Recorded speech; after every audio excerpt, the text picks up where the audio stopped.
What's going on, everybody? Welcome back to the Points Per Podcast. Thanks for joining us as always. Week 2 is almost completely in the books. We're recording this Monday afternoon, right before the Monday night doubleheader. So if you guys are looking for a recap and a breakdown of those games, we'll be talking about those later on in the week. But week 2 was super exciting. It was a historic scoring performance from a lot of the teams, and that led to exciting fantasy outputs across the board. And we're here to break down all of that for you, give you all of the important fantasy nuggets from week 2, including standout players, injuries, players whose stock is rising, and also players that we are panicking on. And here with me to help break that down is my co-host, Will. If I can bring him up. There we go. That's the better screen. How you doing, man? How was week 2 for you? It was actually pretty exciting. A lot of developments this week. I'm actually excited to crack into for sure. Absolutely. And we do have a lot to get through, so I think we can just jump right into it. We're going to start with the Sunday standouts. My favorite watch of the entire Sunday slate was that Cowboys versus Giants game, and my boy Malik Nabers absolutely went off with 13 targets, 9 receptions, 167 yards, and 2 touchdowns. I feel like this is what it looks like when you finally pair him with a quarterback that actually throws the ball downfield. Like we've never seen that, in his NFL career so far. Obviously, in college, he showed that he could do that. I don't necessarily want to overreact because this Cowboys secondary is bad and banged up a little bit. Russ was terrible in week 1, but I feel like there's like crazy weekly upside from Nabers. Not that we didn't know that, but I'm all aboard that train. Yeah, absolutely. I think Malik Nabers, he's up there with the LSU wide receivers in terms of like one of the best ones to come into the NFL, especially in terms of college production and all of that. And it's showing on this side of the rope as well. He obviously he's elite. He absolutely balled. And like you said, this is the matchup we were looking for. We were looking for somebody who was going to actually push the ball downfield. It looks like Russell Wilson was actually comfortable enough to do that this week. And obviously, he absolutely exploded. And he wasn't the only one to benefit from that boom as well this week. We got Mr. Wandale Robinson, who also exploded this week with 10 targets, turned that into 8 catches, 142 yards, and a touchdown. Usually, Mr. Low ADOT man actually erupted this week. So, what do we think about that? I thought it was really interesting. Week 1, I felt like what we've come to expect from Wandale in terms of ADOT, more so he had a better production, but this week he had a super high ADOT. So if you take his first 2 games with Russ and combine them, he's up to a 10.4 average depth of target, which is double his career average. He's got over 16.5 PPR fantasy points per game, 25% target share. Like, this is impressive stuff. I'm not necessarily willing to say that he's like an every week start, especially when we get tougher matchups. And obviously, like we're already riding the Russell Wilson roller coaster from week 1 to week 2. I'm curious to hear what you think, but this is encouraging for sure. I 100% agree with you. I think this is encouraging to see that he's this involved with the offense and he's getting this kind of volume. I don't think he's going to be this great every week because the Cowboys defense is really bad, so it kind of benefited from it being a shootout. But with that being said, with his ADOT being higher and at least having Russ back there and someone able to push the ball at least further down the field, it does at least create an exciting prospect. And he's somebody that is available on waivers for a lot of people out there. I'm sure probably 99% of leagues, Wandale Robinson's available. So he's not someone, like I said, I'm not blowing the fab on him, but I'm at least watching to see on a week to week how involved he is because he has been at least a part of this game plan for Brian Dable as long as he's been the head coach there. Yeah, he's not as much of a fluke as I thought he might have been after week 1, and he's not just solely a gadget guy anymore. He's getting downfield looks, and I think that's really important for his consistency. Absolutely. Let's move to Amon-Ra St. Brown, the highest fantasy scorer on the entire week, regardless of position. And the Lions also dropped 52 points on the Bears. It was nuts. I think my concern about the Lions offense last week was probably a little bit overblown. I think it had more to do with the Green Bay defense maybe being the best in the league at this point. But what are your thoughts on Amon-Ra and this Lions offense? Yeah, you completely took the words out of my mouth. I think we were silly to be concerned about the Lions offense. I think that it's just the Packers defense is elite. So when it comes to how well these guys are going to perform, honestly, I think it's great. And looking at Amon Ra, every single touchdown he scored was a red zone target as well. It was all within the 10 zone, every single one, all 3 of them. So that's super encouraging to see that he's a red zone target like that. And also just lead target for the team by far. He's obviously the head of the wide receiver room here, but still, just this offense is humming, and you love to see that it's humming. And even the other guys like Jamison Williams still able to get a lot of love out there, still able to make things happen. So yeah, bright days ahead for this Lions offense, and definitely bright ahead for Amon-Ra St. Brown. That second round price that a lot of people got him for seeming like a huge steal. Yeah. Yeah, I definitely agree. I do want to note, like you said, he buried everybody in target share this week. Jameson Williams, while he did get there in terms of fantasy scoring, his target share and like total target volume was pretty low. And all of the offseason hype that people were saying maybe JMO turns into the wide receiver one here seems to be entirely false. Yeah, I'm pretty sure JMO, those 2 catches were his only 2 targets that game. Yeah. Yeah. So, you know, can't hope on Typical that JMO. every week, but typical JMO for sure. Yeah. All right. And then another obvious one here, Jamar Chase still dropped 30 points in half PPR scoring this week, despite Joe Burrow leaving early with the toe injury, which we will definitely get into a little bit later. Um, but he absolutely balled regardless of the situation. What are your thoughts on his performance? And like I said, we're not going to go all the way into it, but we'll talk about his implications later.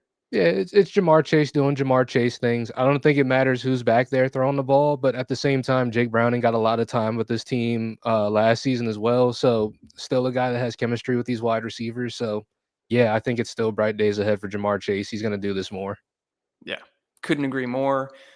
Your boy, Rome Odunze, having Yeah, his breakout performance these first 2 games under Ben Johnson, averaging 20.5 half PPR fantasy points per game, 96% route participation, 30% target share, 42% air yards, and over 2 yards per route run. I've been really, really impressed. I'm going to be honest, I was not high on Rome Odunze coming into year 2, but I was wrong, I think. What are your thoughts on his development in year 2? it looks from the looks of it for this team, they were looking for somebody to be that sort of, I guess, wide receiver one, and we were all wondering who that was going to be. And now it looks like it is kind of shaping up to be Roma Dunze, especially when you just look at the usage of everyone else and like DJ Moore. He's getting a lot more gadget use this year, a lot more handoffs, stuff like that. So I think that from what it's looking like, yeah, Roma Dunze is the wide receiver one for this team, at least looking to the near future. And he's getting a lot of valuable targets and he's making it happen with them, honestly. Yeah, I think the talk of the offseason was who's going to have Ben Johnson's slot role. And I think we're finding out that that doesn't necessarily matter as much as we thought. Amon-Ra was just so good that like he was the focal point of the offense in Detroit, and he was primarily a slot guy. Rome Odunze is getting moved around the formation more, which is good to see. But just because he's not the primary slot guy doesn't mean he's not going to get the production, and that's going to be super valuable going forward. Absolutely. Uh, I did label this as Sunday standouts, and this guy wasn't from Sunday, but there's no way we can't talk about Tucker Kraft. I mean, this was an incredible performance, another breakout, something I was super happy to see. After watching his tape from 2024, like I absolutely loved what I was seeing, but I was still kind of apprehensive about what that would mean for fantasy, given the state of the receiver room and like the how up in the air it was there. And they drafted Matthew Golden, but I think he's pretty much bona fide top 5 tight end rest of season. I 100% agree. It was a Tucker Kraft legacy game for sure. And he is the number one option for this team. Like, it doesn't matter what's happening on the wide receiver side because we know Tucker Kraft is kind of the focal point of this passing offense, really. And yeah, I do want to give you kudos as well because you called Tucker Kraft extremely early. You called him in the draft process as well.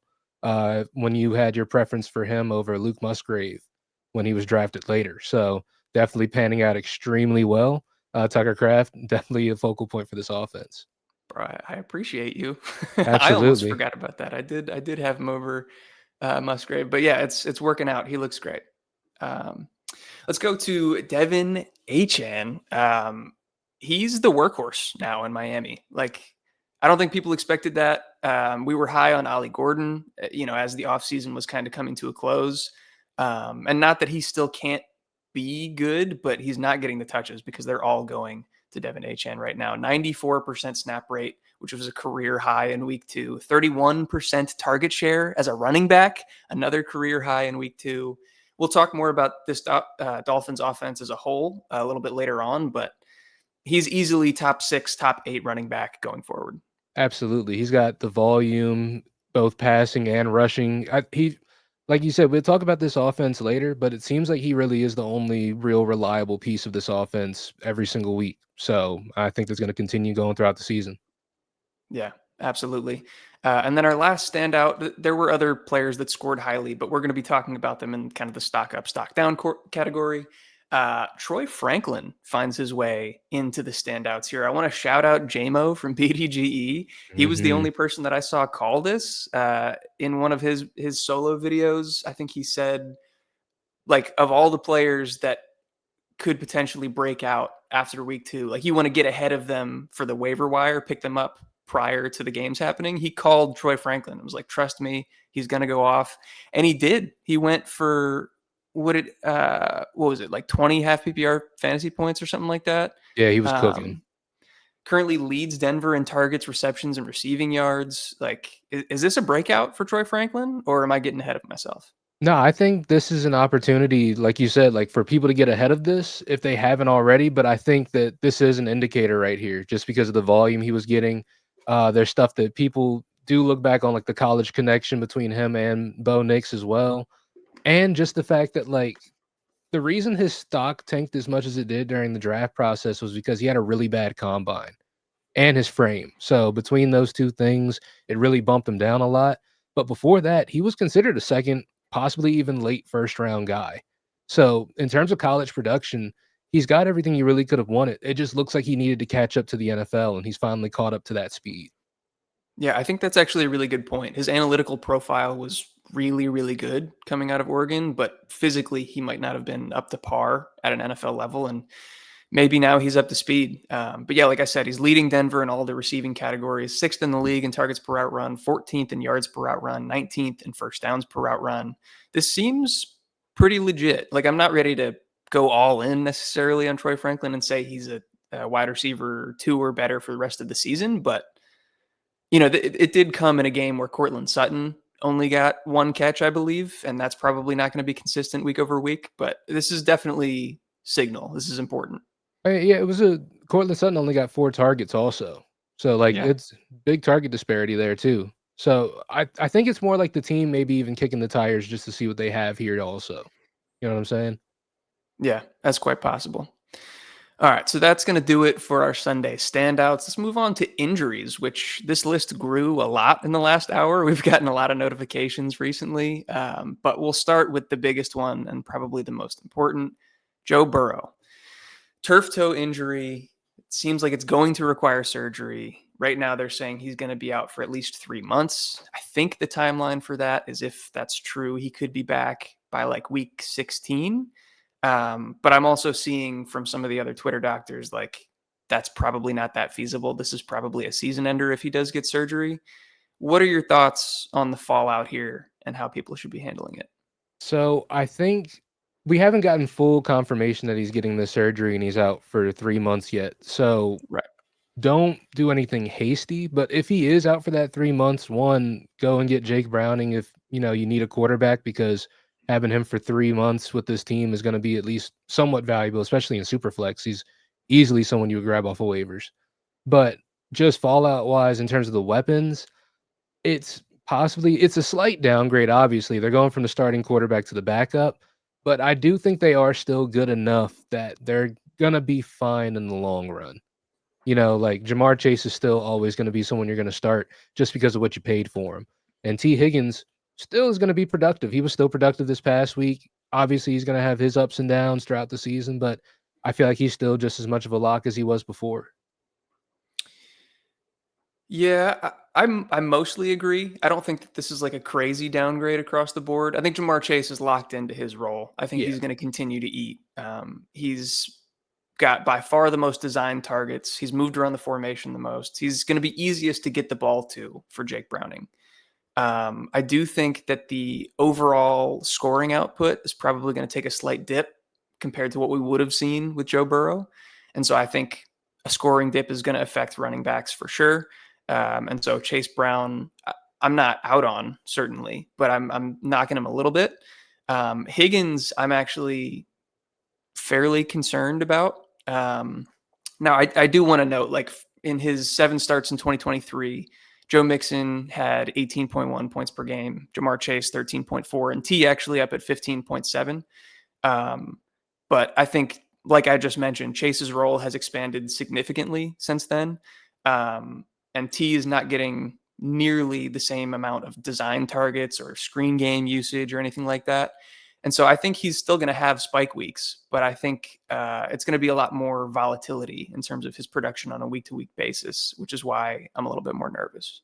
Absolutely. I think out of all of them, T. Higgins is probably the one I'm the most nervous about. I think he's got the most boom or bust ability, but I think that with the price that you pay for everybody that we paid for on this Bengals team, because we thought they were going to be this super high powered offense this season, it's tough to sit these guys unless you do have somebody else that you know, that is producing a lot better than them. Yeah, that's very true. I don't want to get ahead of myself. We're not benching these guys by any Yeah. means. They're still weekly starts. Um, but yeah, I'm just definitely more concerned. So you mentioned it a little bit at the top of your explanation, but in terms of what Burrow owners should do in fantasy, so say in a 1 quarterback league, I think there's plenty of viable streaming options probably available. Danny Dimes looks Yeah. good and proved it against a better defense this week. Geno Smith has yet to play in week 2, but he impressed me in week 1. Matthew Stafford had a bounce back game, or not a bounce back game. He looked good in week 1, but better for fantasy in week 2. Obviously, Jake Browning becomes available. In super flex leagues, though, that's where things get difficult. And that's where I think you need to truly spend up on Jake Browning. Mhm. He could be the guy the rest of the way. And he averaged 0.63 fantasy points per drop back in this game that he came into in week 2, which would have ranked QB4 last year. And he averaged 20.5 fantasy points per game in his 7 starts as a rookie in 2023. So I think he's going to be a very viable start going forward. Absolutely. I think he'll be pretty competent back there for the most part. Yeah. All right. And then we can go through the rest of these guys a little bit faster, but Justin Fields is next on the list. I don't know that we've gotten confirmation that he has a concussion, but I know he's in concussion protocol. Do you have Mhm. any additional That was info? the last I had heard was protocol as well. I don't think there's been any strict update yet. Okay. So we'll see about that, something to monitor. But I wanted to just note, small sample size because he did leave the game early. But the difference between his performance from week 1 to week 2 was like astonishing. It was kind of crazy. Week 1, his adjusted net yards per attempt, 10.1, third in the league. Completion percentage over expected, 18.8%, first. Catchable throw rate, 77.3%, 20th, but not bad. Adjusted completion percentage, 88.9, second. So, like, genuinely fantastic performance in week 1.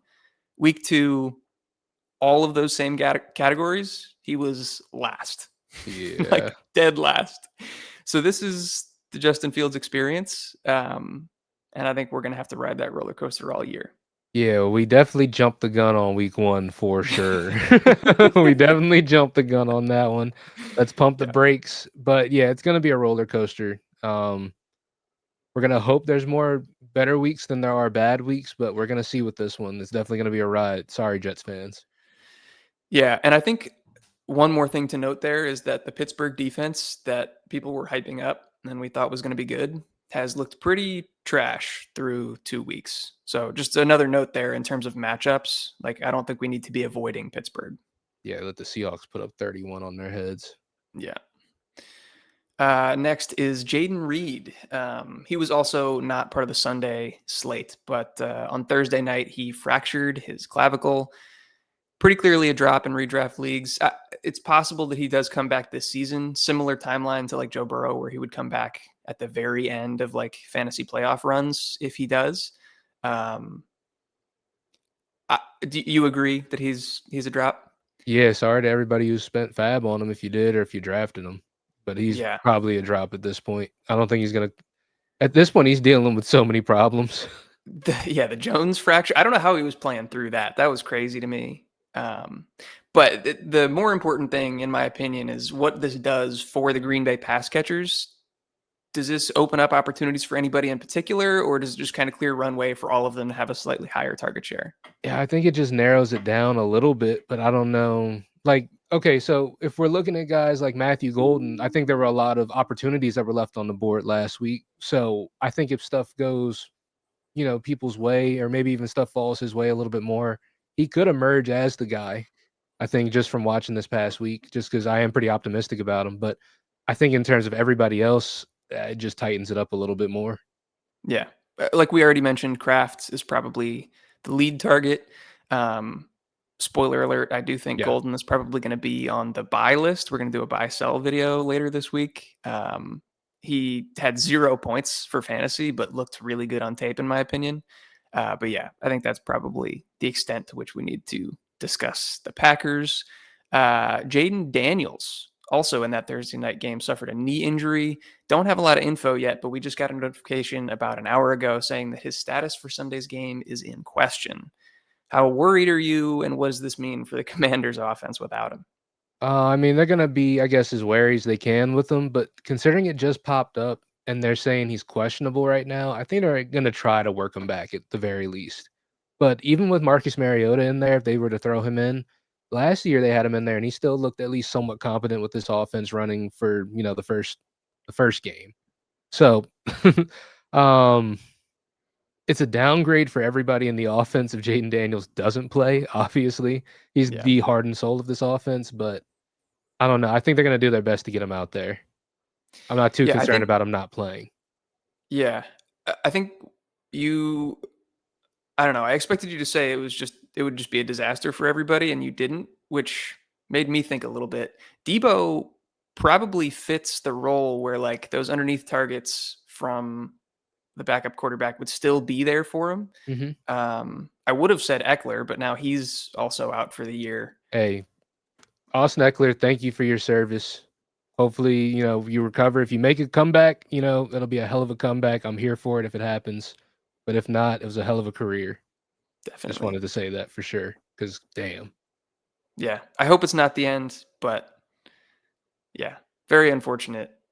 Prayers up for Austin Eckler. But yeah, let's move on. Let's keep it going here. Aaron Jones in the Sunday night matchup suffered a hamstring injury. We got notification that he's unlikely to play next week. Typical Aaron Jones stuff. Soft tissue injuries tend to bite him. We also, so I'll tie this in. JJ McCarthy, we also got a notification just recently. Ankle injury, likely out 2 to 4 weeks. I would have said plug and play Jordan Mason. He's going to get a lot of opportunities, and maybe we still do that. But like, what are you thinking about the Vikings offense now? So with JJ McCarthy and his ankle injury, they've already ruled him out for next week. Yep. So starting at quarterback is who? Carson Wentz?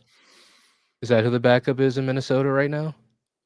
Let me look it up because I actually don't know. I should know that. Hold on.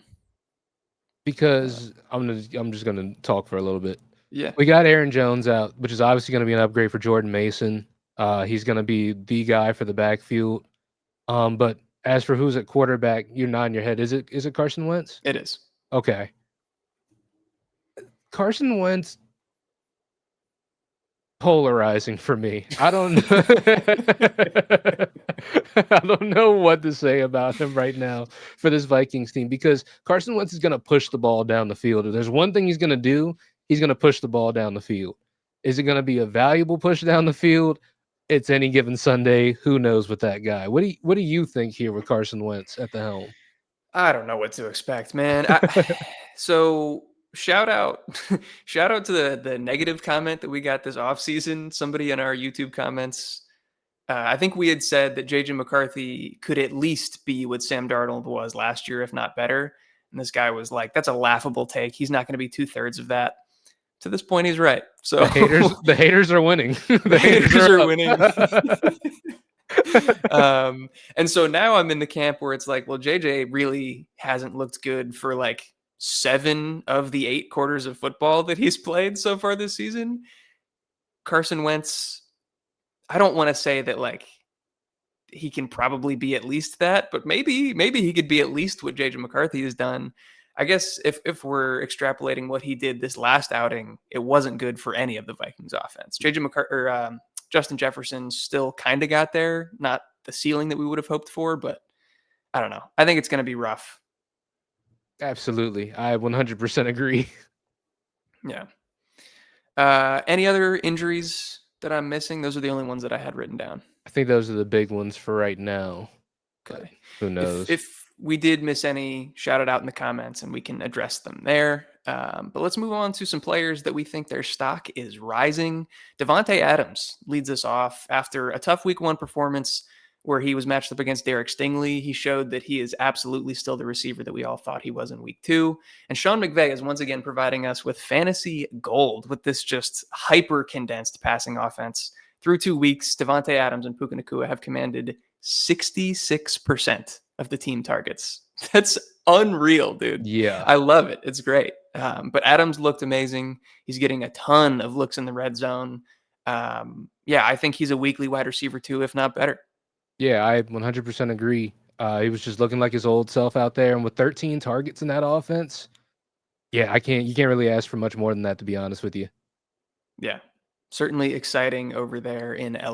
Let's move on to Bashal Tutin, man. What were your takes from his performance in week two? So watching him out there and seeing the opportunities he got, it was exciting to watch him, to be honest with you. He looked good back there. So I think this past weekend he got what 35% of the backfield opportunities, Mm-hmm. as opposed to like week one where he got like 10% or something like that. So Yeah. I think this is going to be one of those opportunities where we're going to watch him just kind of ramp up more and more as the season goes along. But also, with that being said, Travis Etienne hasn't been a slouch either. So I think it's gonna get closer to a 50-50. I don't see it going really much more either way for the other, one or the other. If anything, maybe it stays more in Travis's direction, but honestly, I don't know. I'm looking for a 50-50 split at some point, but Bashal Tutin has definitely earned that at this point, if not more. I think I completely agree with you. I think that's really well said. The only things I have to add, it was very clear that he took over all of Bigsby's work, which we wanted to see, and we got that. I think that there is still a path to that like Bucky Irving role that people were kind of comping him to. The only difference is exactly what you said. Travis Etienne is playing way better than Rashad White ever did. And so he's not just going to waltz into that role the way that Bucky did in Tampa. But Etienne does have a history of regressing in terms of his efficiency and also having some injury issues as the season goes on. I'm not predicting that necessarily, but it's a pretty long trend at this point. The data's And there. so, I don't see Travis Etienne relinquishing that role if he continues to play this well and stay healthy. But it's a big question mark whether that is the case. So I'm very excited about Bashal Tutin, and if he's on your waiver wire still at this point, like spend it all. You got to go get him. Absolutely agree. If he's sitting there, go get him right now. Yeah. All right. This one was exciting to me, and I'm sure it was for you as well. Yeah. Cam Scattaboo. The takeover is already here, and it's only week two. I'm super excited. He outtouched Tyrone Tracy 14-10. He scored a touchdown. He was a bowling ball out there, making plays, breaking tackles. Super exciting. I think he should definitely be ranked ahead of Tracy going forward. I wasn't expecting it to be such a definitive kind of statement game like this, but I think that's clear at this point, and I think he could be flex worthy in the near future. They draw a tough matchup versus Kansas City next week, where Saquon Barkley even struggled efficiency wise. But beyond that, I think he starts to be a startable asset. Yeah, I 100% agree. I think that at the very least, if you don't think that Cam Scatterbo, if you're one of the people who don't think that he's stepped up and kind of taken the 1A of this backfield, if not the one of this backfield, at the very least, he is getting the valuable touches. He's getting those rushes, and the roles have been cemented because, Tyrone Tracy is definitely more the receiving guy out here. He got more targets than Cam Scatterbo, but Cam Scatterbo is still getting targeted out the backfield with 3 of them this week too. So definitely still value there as well. I'm just really excited, man. Like, I love to see him out there actually producing. Yeah, and he's getting the goal line touches too, which is huge. Yes. But who else Yeah, would you give it to Tyrone Tracy over that guy, Mr. Angry Runs? Come on. no, dude, He actually no. And I like Tyrone Tracy. I think he's a good player, but yeah, you get down there by the goal line, we're giving it to Mr. Bowling Ball. Absolutely. All right, Drake May is next up on the stock up list. I don't want to get too excited and too amped up after this performance, considering the fact that he played against the Dolphins, which they might have the worst secondary in the league by miles. Like it's really, really bad over there. But the thing that was super encouraging for me is he ran more this week. And it seemed Yes. intentional. It seemed designed. There were multiple designed rushes for him, 10 carries, 31 yards, and a touchdown. That was the draw. That's why we had him labeled as a value in drafts. We didn't see it in week 1, and we saw it here. I'm hopeful that that trend continues as we go forward. Absolutely. Seeing the designed runs and actually seeing, them put that athleticism to use. Like you said, that's the thing that we really said made Drake May a value was the fact that he had that rushing ceiling as well. And the fact they were putting that to use, he got the rushing touchdown as well. And he was right behind Ramondre Stevenson in terms of carries for the game. Yeah, you love to see stuff like that, honestly. Yeah. Yeah. Super excited. Stock up there. I'm going to throw this one to you because you have been hyping up these guys. Yeah. The entire Colts offense, I think, is stock up. I had mentioned, obviously they had a great week 1, but they played the Dolphins, who's kind of a joke of an organization right now. They played a real defense, a good one at that, in Denver in week 2, and still looked great. What are your thoughts here across the board? So I wanted this to be said. I want this to be said. This makes me want to vomit just as much as the next guy, but Indiana Jones looks like it's actually a thing. Pretty tough nickname. Yeah, and honestly, the offense itself is humming. Like he's doing well back there. Tyler Warren has definitely been a guy for this offense extremely early on. When it comes to the wide receivers, we're gonna need another week, I think, before we really know what's happening. It seems like they're kind of shifting stuff around and seeing who's who because Michael Pittman obviously didn't do anything this week compared to week 1, but Josh Downs did take a step up this week compared to week 1. So maybe a bit of a carousel over there. But in terms of the guys who the points are running through, Daniel Jones, Jonathan Taylor, Tyler Warren, them getting those offensive opportunities and those scoring opportunities for those rushing touchdowns as well. The offense is just humming. So you can't really ask for much more from this Indiana offense. And they haven't had to punt the ball yet. I think they said the first team in the Super Bowl era to do that through the first 2 weeks. Insane. I think that after 2 weeks of it, you can't just say it was a complete fluke. But let's see what happens week 3. Yeah. No, I think you're spot on. I think it's the trio of Daniel Jones, Jonathan Taylor, and Tyler Warren. Those are the guys that are going to be the studs for this offense week in and week out. The wide receiver rotation was a little bit more of what I expected coming into the season. I think Josh Mhm. Downs was still recovering from his injury, and they brought him in a little bit more. And so it was more of a split between all of the wideouts. Um, eh, Not that they're all unusable. Like there was some production to be had, but it's borderline flex play at that. We'll see if we get anything ironed out there. I don't want to get too ahead of my skis with Daniel Jones. Like we've seen a lot of him, and we've seen a lot of bad. But Steichen really has him looking good. Like genuinely looks good as a quarterback, not just looks good like within the confines of this scheme. So I know we said this once before, right, with Brian Dable, but this time actually is Daniel Jones unlocked. I can't commit to that statement because we thought it was true with Dable, or we thought there was a chance that it could be true with Dable, and it was not. He was not unlocked. He was very much locked up. So I'm gonna pump the brakes a little, but in terms of fantasy, especially with how much he's running the ball, like he's a very very viable streamer, if not just weekly start. Yeah, he might honestly just be a weekly start at this point. Yeah. Let's move on to another kind of gross one. Javonte Williams. I guess this is real? Question mark. This is the this is the pick that there's always a pick every year where it's like everyone avoided the guy and then he ends up doing well and then everyone's Yeah. like, I mean, I guess, well, duh, I guess he was going to. Javonte Yeah. Williams is that guy this year. He's in Yep. a good offense. Well, he's in a good offense, is getting a lot of scoring opportunities. And honestly, in the opportunities he's getting, he's making really well of himself as well. He's just doing a good job with this backfield. I don't think he's giving it up anytime soon. The competition really isn't there. I haven't been impressed with Miles Sanders. He had Jaden that Blue one big hasn't been run. there. He hasn't even been dressing.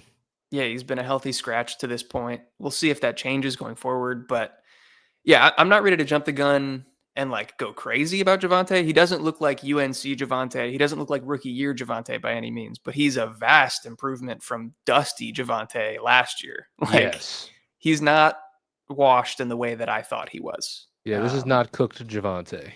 Yeah. He's at least, league average. He's a serviceable running back. And if Dak continues to play as well as he has, which I think he's been very impressive through 2 weeks, Javante's going to keep putting up good numbers. Absolutely. Juwan Johnson also stock up. We said it after week 1, and we're saying it again after week 2 in a much tougher matchup versus San Francisco. He's still balled. He still was very high in terms of target share. This Saints offense in general, I think, is just much more fun than we expected it to be. We knew that Kellen Moore was going to bring the tempo and the pace, but I was so worried about the quarterback play just being horrendous that it wouldn't matter. Rattler's been not good, but serviceable enough to maintain Juwan Johnson and another guy that could end up on our buy list in the buy sell video, Chris Olave. Yeah, absolutely. Like they haven't been the most like valuable targets in the world, but Spencer Rattler's in the backfield getting it done, to be honest. Like in the draft process, I remember a lot of scouts were pretty high on Spencer Rattler, and I guess this is us seeing him be that serviceable quarterback that they thought that he could be in that process. Obviously not a franchise guy, but he's getting it done back there, and Juwan Johnson has been the 1B for this passing attack. It's literally Chris Olave, Juwan Johnson, and then everybody else is just kind of doing whatever. Oh, well, Alvin Kamara as well is getting his targets, but I don't really, he's Alvin Kamara. We'll talk about him a little bit. Yeah. Yeah, he's going to come up in our next segment here. But I think that's a really good point. Like it's a condensed offense almost entirely through Olave and Juwan Johnson. Rashid Shaheed got a good amount of looks in week 1, and that went down a little bit in week 2. Kamara bounced back a little bit as well. But yeah, I think Juwan is a top 10 tight end at worst, at least until like Foster Moreau comes back healthy, but probably even then. You agree? Absolutely. In terms of usage right now, he's probably top 5. So top 10 is generous. We're giving him a lot of room, I feel like. Yeah. Just with room for Rattler to fall apart or something. Yeah. Absolutely. And then another Juwan. Let's go to Juwan Jennings. The ramp up from injury lasted all of less than a week, I guess. Like he was injured in the offseason and then injured himself in week 1. And then in week 2, 88% of the snaps, 93% routes, 26% target share, 36% air yards, and pushed Pearsall into like a tertiary role behind him and CMC in the passing game. Yeah, I'll tell you what it was. That week 1 game check hit, and that ankle started feeling a lot better, let me tell you. But it's just that it's weird because when there aren't really any other options, it seems like this guy always ends up being the wide receiver 1 for this offense. And with Mac Jones under center, he's been very competent. He's proven to be one of the league's best backups out there now. And yeah, I think they're just rolling at this point. And Ricky Pearsall still getting his as well. So this offense has just kind of just been humming, to be honest. I will say Ricky Pearsall probably disappointing compared to where we were taking him in drafts. Oh, absolutely. If this trend continues, I think he was down to like a 15% target share. And if the trend continues between Jennings and Pearsall and their history of being on the field together, Jennings has buried him to this point. So, yeah. We'll see. But Juwan Jennings, stock up. Anybody else you want to mention before we move on to our panic meter players? I think we can move forward. All right. On to the panic meter. We did this last week. I wanted to quantify it a little bit more this week and have like levels of panic. And so we're going to have here, give me a sec to work this through. Bring up this screen. So we're going to have level 1 of panic, which is like, I don't care. Not a big deal. It's the opposite of the everything's fine meme where it's a flame with dogs. This is great. Everything's good. I got dogs all around me. This is good. Level 2. It's just the coffee that's hot. Okay. I don't have to worry about the room. I can get out. I'm safe. But the coffee is a little hotter than I want it to be. All right. Level 3, the meme. The room is on fire. You should be nervous, but for whatever reason, you're staying in the room. Level 4, DEFCON 5. It's not fine. Okay. Okay. All right. So that's what we got to work with. I will remove this from the stage for now. Kenneth Walker. We're going to revisit our panic players from week 1, revisit them, talk about them now. Kenneth Walker with kind of the biggest bounce back performance. We'll put his name up on the screen. What are your thoughts from him in week 2? And where are you at on the panic meter? So my thoughts on Kenneth Walker are mixed because he was extremely productive, but at the same time, his usage was concerning. So if I had to put it somewhere on the panic meter, I'm looking. Okay, if I'm going by your scale, it's either a 2 or a 3 for me. But where do you fall on the panic meter for Kenneth Walker? I think I'm at a 2. I think Okay, I'm at a 2. I understand your trepidation. We'll put the level 2 up on the screen. The coffee's hot. The coffee's too hot. But this is my thoughts, right? So I completely agree about the usage being concerning. Snap rate from week 2, Charbonnet was 55%. Walker was down at 36%. Um, Rush attempts, Sharbs out-touched him 15-13, but fantasy points, Charbonnet only had 1 to Walker's 18.3. Some other stats in here just to prove how efficient he was. Walker, 8.1 yards per carry with 3 runs of 15 plus yards, compared to Charbonnet, who was down at less than 1 yard per carry, 10 yards on 15 carries. Walker had 8.43 yards per touch, which was second, 0.36 missed tackles forced per touch, which was sixth, and 21.4% explosives per touch, which was first, which is back to what we expected from him and what we've seen from him in the past. Obviously, we want him to be on the field more, be touching the ball more, take more of the role away from Charbonnet. But do you not think that this is like an indicator that that could happen, like that his role will grow? I think this is an indicator that this system fits him a lot better than it does Charbonnet, at the very least, when things are running the way they really want them to. Yeah. So I think this is an indicator, yeah, that he should be taking the keys soon. Okay. I like it. Let's move on. I'll hide his name. We'll get this off the screen. We're going to BTJ. We talked about him in week 1 as well. Week 2 was certainly not any more encouraging. No. I'll start with the good, right? Week 2, 91% routes, 12 targets, 29% target share, 166 air yards, 54% of the air yard share. The bad? 91% routes run, but what percent routes finished? Maybe like a third of that.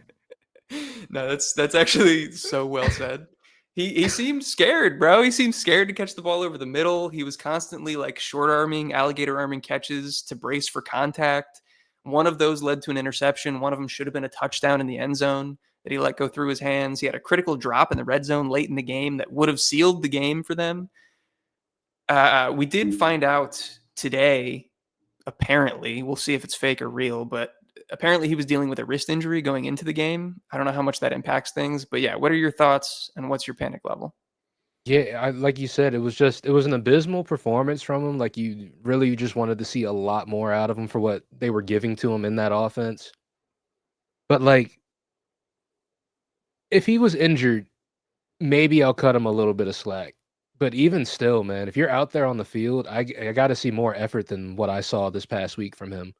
So like in terms of like I guess concern level right now, going from week 1 to week 2, even as a Brian Thomas owner myself, I'm somewhere at a 3 right now. Like I'm still in the Okay. room. It's hot though. It's hot. I'm It's dangerous in there. considering not starting him this week because Oh, really? yeah, because I've got other guys who are performing right now. Like I've got a Emeka Egbuka who's outside of how he performs tonight, unless he puts up a stinker tonight, I'm a lot more confident starting him than Brian Thomas Jr. Right now. I think that's probably fair to say. I'm this one. I'm probably in between like a level 2 and level 3. Like I think more than the coffee's hot, but like he's a guy that I might also include on the buy list in our buy sell video. The opportunity is clearly there. I don't think he just like he's still Brian Thomas Jr. He's still the guy that he was in year 1. This week was not good, but I think that's an outlier. I hope it's an outlier. Um, Week 1, I think it's important to note that like I think it was more so on Trevor. I saw a tweet from somebody that did the math and like Trevor's on target percentage was actually first in the league for when he was targeting every receiver but Brian Thomas Jr., and then it was last in the league when he was targeting BTJ. This week, I thought Trevor actually played really well and was like delivering catchable balls to everybody. But man, BT's just got to be better. Yeah, absolutely agree. All right. Let's remove this, remove that. AJ Brown is next up on the list. I'll just throw to you, like week one, near goose egg until like the final drive. This one, he was more involved, but still concerning. What are your thoughts? Them boys playing 1970s football. They are not throwing the ball down the field at all. Yeah. I mean, they don't have to though. That's the thing. That's the So problem. That's the yeah. problem. So if they just continue not having to throw the ball and they just keep going like this, I could honestly see them just going through the season like the way they are right now, to be honest. So So, yeah, outside what of does that mean? Jalen Hurts and Saquon Barkley, it's really hard for me to start either of the two wide receivers. We saw that didn't even show up. Dallas Goedert, did he Mm-hmm. play? No, he was out. Okay, so he was out. But even Grant Calcaterra, who played in his pace, he didn't even get targeted a whole lot himself. He didn't make a whole Yeah. lot happen. So it's the passing offense is not great here at all. The vibes are not good. So we'll talk about the Eagles in general later on as well. But just for AJ Brown, what's your panic level? For the price that you probably paid for him, it got to be at a 3, right? Completely agree. You got to be in the room, Completely but agree. goddamn, it's hot in there. I'm not leaving yet, but I don't want to be there. No, I'm not concerned about AJ Brown at all. I don't think there was worry. What's up, pup? How you doing?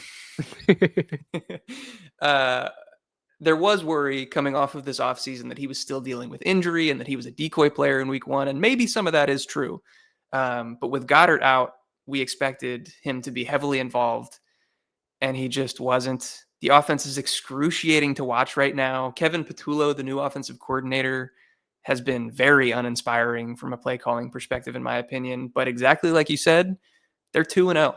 So what's going to motivate them to change, you know? Yeah, it's kind of a tough situation right there for AJ Brown owners.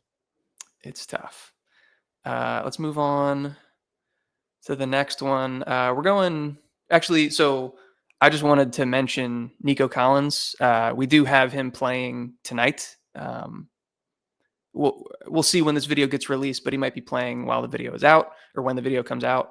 So we'll wait until next week to touch on him and revisit his panic level. But let's move to the Dolphins as a whole. After a week one, just truly abysmal performance, they play the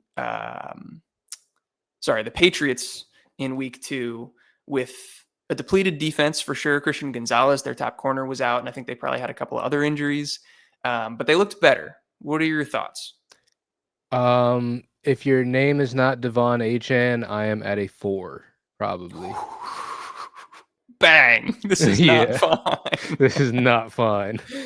Okay. I like the conviction.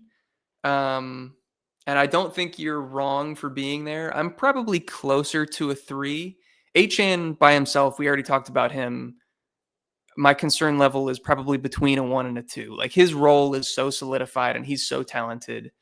There is the only thing that worries me is if McDaniel gets fired and like the whole thing just blows up. His Oh, role yeah. completely changes.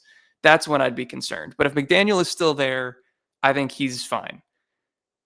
Yeah. Tyreek Hill and Jalen Waddle both performed well, both put up fantasy points in this one.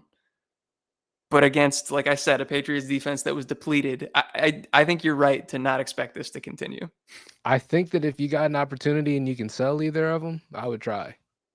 Yeah, I think that's probably fair. Does it change for you in Dynasty at all? Does Waddle have any more appeal to you in Dynasty, or are you selling in all formats? I'd hold on to him in Dynasty. I Okay. I like Jalen Waddle enough as a player, and I think that Tyreek Hill will be out the way soon enough that, I think he's worth holding on to for now. But in Yeah. redraft, I would try to trade him. Yeah. I completely agree. All right. Dak Prescott and George Pickens are going to be our next up on the panic meter. Just revisiting them from week one. Obviously, things were not great for either of them. Dak, I thought on tape performed really well, but only put up like 7 or 8 fantasy points in week one. George Pickens, similar boat where I thought he looked good, but didn't put up points.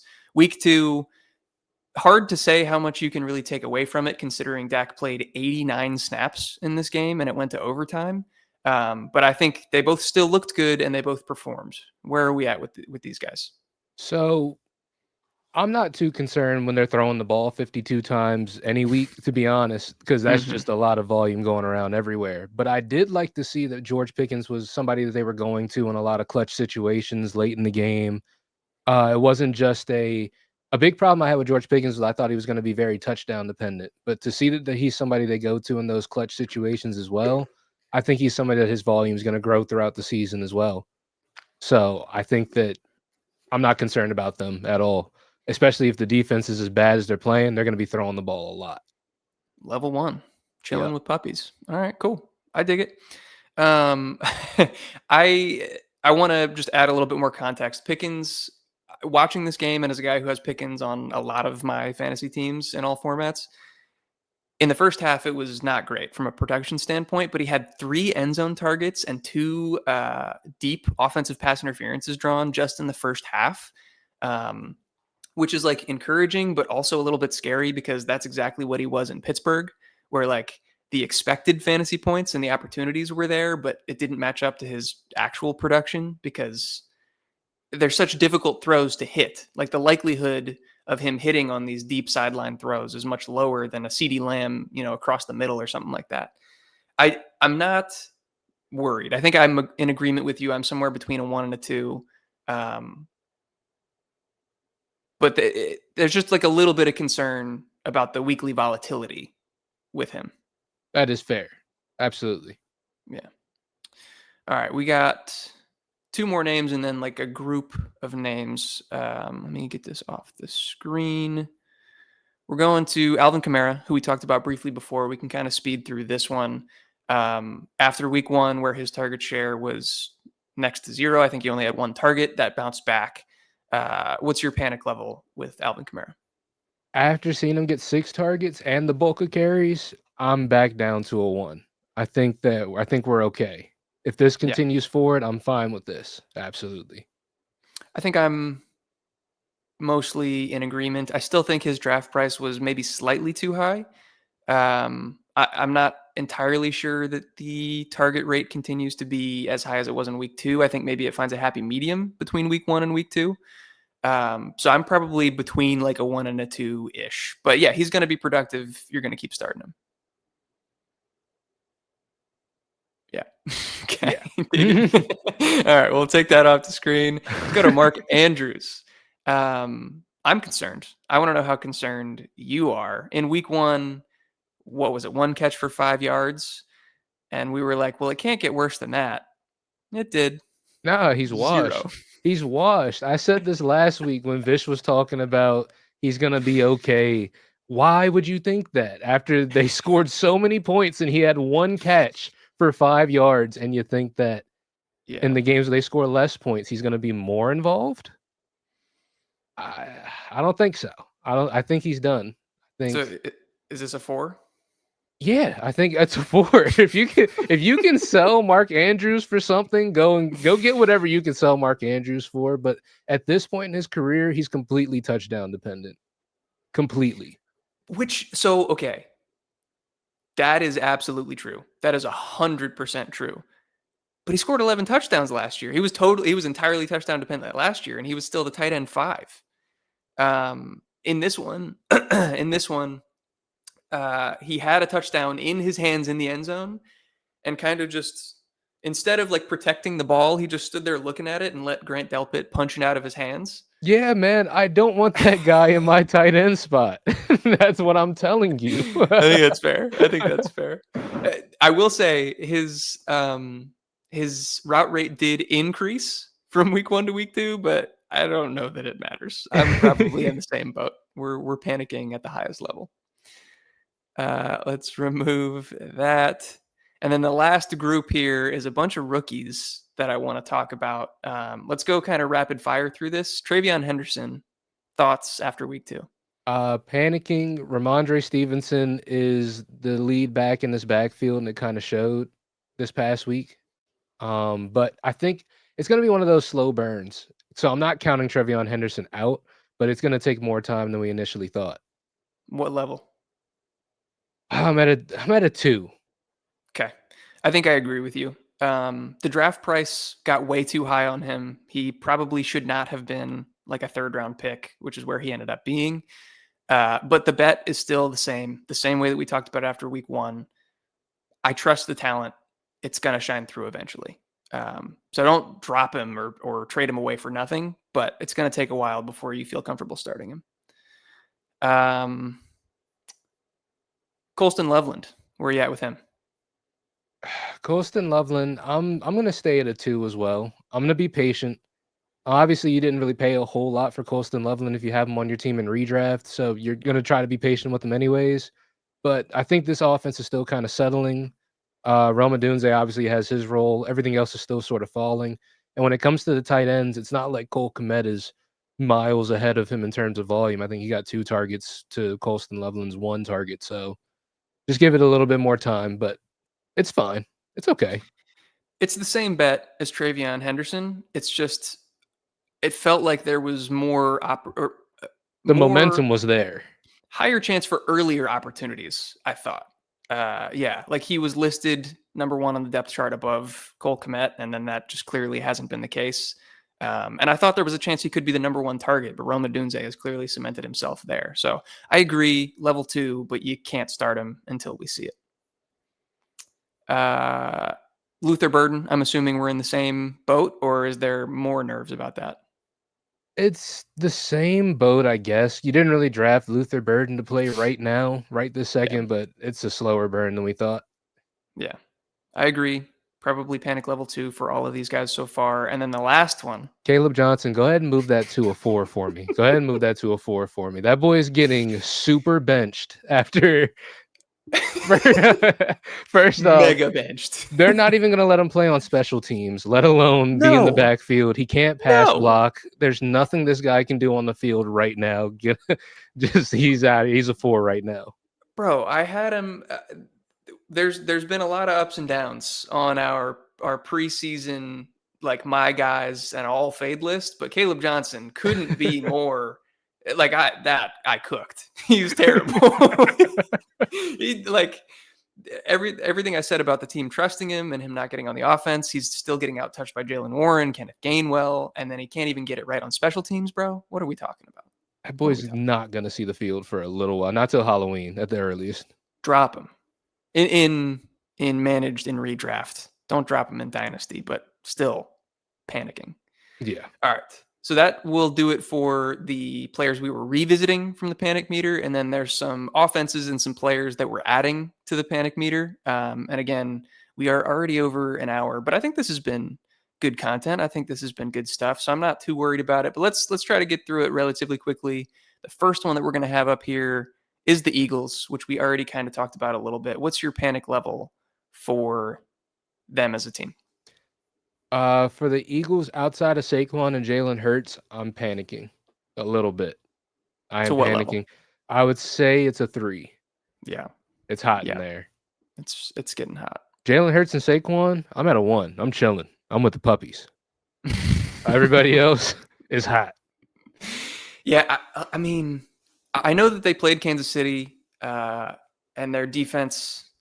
I don't know, man. Like Spagnuolo is a great defensive coordinator, but Justin Herbert diced them up in week 1. Like they're not so scary, but Jalen Hurts was abysmal as a passer.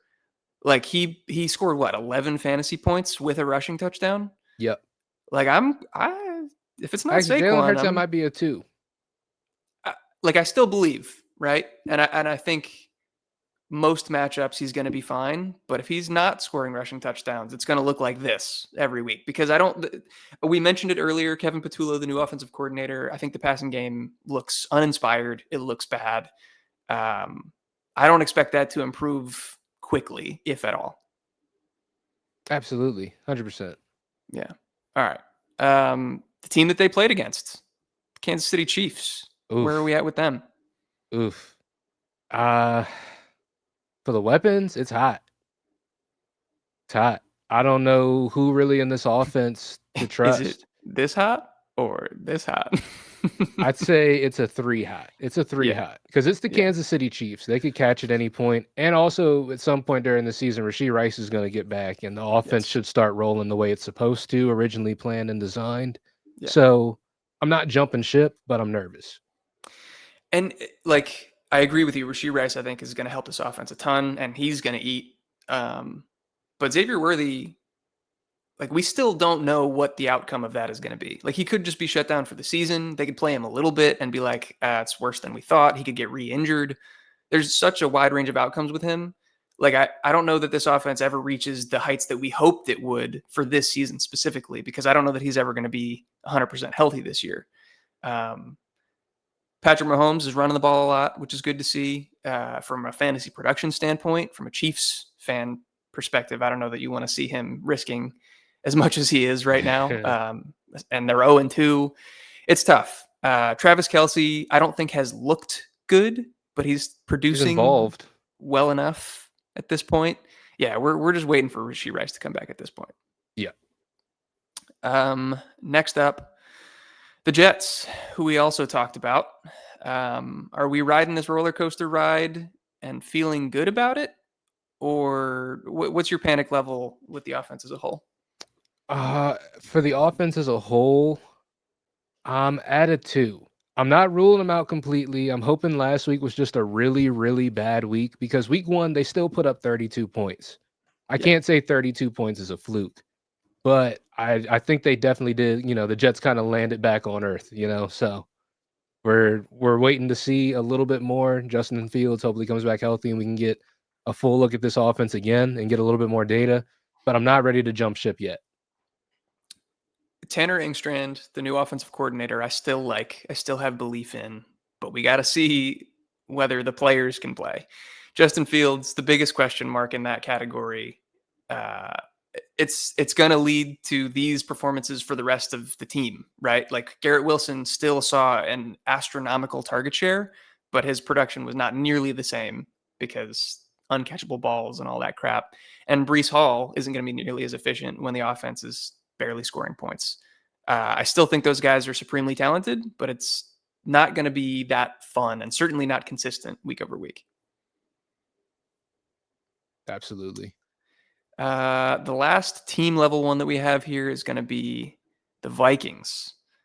Um, Oof. JJ McCarthy, 2 to 4 weeks out. Carson Wentz in. We talked about it earlier in the video. Where are we at with them? It's hot. We're gonna go with the 3 on this one. We're gonna go Yeah. with the 3. It's kinda hot. I don't like Carson Wentz. As we said earlier, a little polarizing for me.